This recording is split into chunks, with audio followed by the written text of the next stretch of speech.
You really think it's this, eh? Bro, there's no other. Yeah. Like for me, like there's no other hope, brother. I've seen like 30 YouTube videos. They're all doing the same shit. And then they got rid of it? Yeah, bro. But I feel like yours is different though. Shut the fuck up. This guy's smiling and shit while saying that. Just spray it to this, bro. Like I'm not trying to go, bro. I got that little shin plate they asked for, the high friction disc. That shit was literally like 30 cents to create, bro. Shout out Beamer for just steady ripping you off, bro.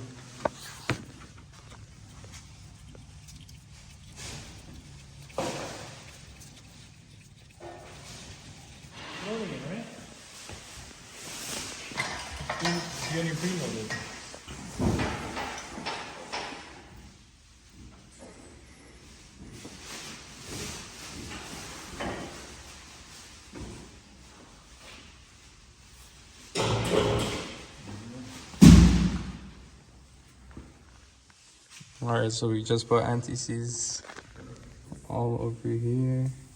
Also on the bolt that we started to put back in. Let's see if this fixes the problem.